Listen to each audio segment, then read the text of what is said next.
எதுக்கும் போகணுன்ற எண்ணம் இல்லாமல் பண்ணிடுவாங்கன்னு எதிர்பார்ப்போடே வந்து எங்களோட பணியை வந்து தொடர்ந்து சிறப்பாக செஞ்சுக்கிட்டே தான் இருக்கோம். கொடுத்த எல்லா பணிகளும் கரெக்டாக பண்ணிட்டு தான் இருக்கோம். ஆனாலும் இன்னும் எங்களுக்கு ஒரு விடிவு காலம் வந்து வரலை. விடியல் வரும்னு சொல்லி எதிர்பார்ப்போடு இருந்தோம். ஆனால் இன்னும் எந்த விடிவு காலமுமே வரலை. ஆனால் கண்டிப்பாக இந்த ரொம்ப ஷார்ட் பீரியடாக இருந்தாலும் கவர்மெண்ட் வந்து கடவுள் மாதிரி நினச்சா ஒரு நொடிகளை வந்து பண்ண முடியும்னு நம்பிக்கை எங்களுக்கு இருக்குது. ஷார்ட் பீரியடுன்னு நினைக்காம எங்களுக்காக பண்ணணும்னு நாங்கள் வந்து விரும்பி வேண்டி கேட்டுக்கிறோம் எல்லாரோடைய சார்பாகவுமே. எங்களுக்கு வந்து கோரிக்கைகள் மற்ற 12 மாதங்களுக்கு எங்களுக்கு வந்து சம்பளம் வந்து எங்களுக்கு வேணும். ஏன்னா மே மாதத்தில் வந்து சம்பளம் இல்லாதனால அடுத்து ஜூன் ஜூலை 2-3 மாதம் வந்து கேப் ஆகல, ரொம்ப சிரமப்படுறோம் எல்லாருமே. அதனால் 12 மாதத்துக்கும் சம்பளம் வேணும். அப்புறம் பிஎஃப் இபிஎஃப்லாம் வந்து கிடைக்கணுன்றதும், யூஜிசி சேலரி 57,700 கொடுக்கணும் அப்படின்றது, அப்புறம் பெண்களுக்கு மகப்பீடு விருப்பு வந்து கொடுக்கணும் அப்படின்றதும், இது எல்லாமே எங்களுடைய கோரிக்கையாக நாங்கள் வச்சுட்டு அறவழியில் வந்து போராடுறோம். அரசாங்கத்து மேலே உள்ள முழு நம்பிக்கையில் எல்லா கேட்டகரியில் இருக்கிறவங்களுக்கும் கவர்மெண்ட் கண்டிப்பாக எல்லாருமே பண்ணுறாங்க, முடிஞ்ச அளவுக்கு நாச்சி பண்ணுறாங்க. எங்களை பற்றி எதுவுமே இன்னும் பேசாமல் இருக்கிறது எங்களுக்கு ரொம்ப ஏமாற்றமாக இருக்குது. கண்டிப்பாக இந்த தடவை எங்களுக்காக பண்ணுவாங்கன்ற நம்பிக்கையோடு நாங்கள் வந்து எதிர்பார்த்துட்டு இருக்கோம்.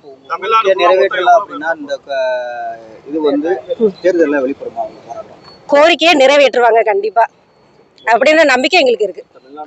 தமிழ்நாடு முழுவதுமே எல்லா கௌரவருமே வந்து முழு எதிர்பார்ப்போட நம்பிக்கையோட வந்து போராடிட்டு இருக்கோம். அதனால கண்டிப்பா எதிர்பார்க்க வந்து நடத்துவாங்க அப்படின்னு நம்பிக்கை இருக்கு. எதிர்ப்பா வந்து நாங்க அரசாங்கத்துக்கு எதுவுமே இனிமேலும் பண்ண மாட்டோம். ஏன்னா இவங்க மேல இருக்க நம்பிக்கையினால. தமிழ்நாடு ஃபுல்லாவே ஒவ்வொரு காலேஜ்லயும் ஒவ்வொரு ஸ்ட்ரென்த்ல பண்ணிட்டு இருக்காங்க சார். நேத்து வரைக்கும் 1000 பேர்கிட்ட பண்ணிட்டு இருக்காங்க. மேக்சிமம் வந்து பண்ணிட்டு தான் இருக்காங்க. ஆனால் எல்லாமே கவர்மெண்ட் மேலே இருக்க நம்பிக்கையில தான். ஏன்னா எல்லா வகையிலையுமே ஒரு பண்ணியிருக்காங்க. எங்களுக்குன்னு இன்னும் எதை பற்றியுமே பேசலை. அதுவே எங்களுக்கு பெரிய மன வருத்தமாக இருக்குது. ஆனால் இது நாள் வரைக்கும் எல்லாருமே அவங்க கொடுத்த ஒர்க்கு எல்லாமே மற்றவங்களோட நாங்கள் ஜிஎல்ஸ் வந்து அதிகமாக பண்ணிட்டு தான் இருக்கோம். அது அவங்களுக்கும் தெரியும். இருந்தாலும் ஏன் வந்து எதுவுமே செவிசாய்க்க மாட்டாங்கன்னு எங்களுக்கு தெரிய மாட்டேங்குது. இல்லை எங்கள் மேலே என்ன மிஸ்டேக்குன்னு தெரியல. நம்பினதுதான் தப்பா என்னன்னு புரியல. ஏன்னா 20 வருஷ காலத்தை இதுலயே மேக்சிமம் கடந்தாச்சு. ஒரு குறிப்பிட்ட காலகட்டத்தை இதுல இருந்து கடந்தப்ப இதுக்கப்புறம் எந்த வேலைக்கு போய் என்ன பண்ண முடியும் பாருங்க. அது அவங்களுக்கு காத்திருப்பு போராட்டத்துக்கு நாங்க உள்ள வந்திருக்கிறோம்.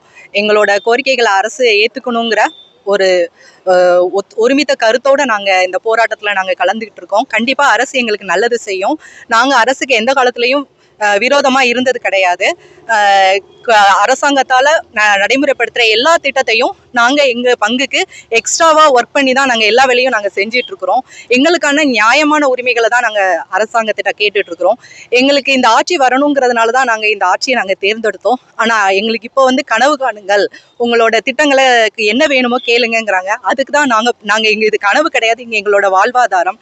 எல்லாத்தையும் நாங்க டெடிகேட் பண்ணி, எங்க வயசை டெடிகேட் பண்ணி, எல்லாத்தையும் டெடிகேட் பண்ணி நாங்க வேலை பார்த்துட்டு இருக்கிறோம். எங்களுக்கான உரிமைகளை நாங்க அறவழியில நாங்க போராடிட்டு இருக்கிறோம். எங்களுக்கு இந்த அரசு கண்டிப்பா செய்யுங்கிற நம்பிக்கையோட நாங்க இருக்கிறோம் சார்.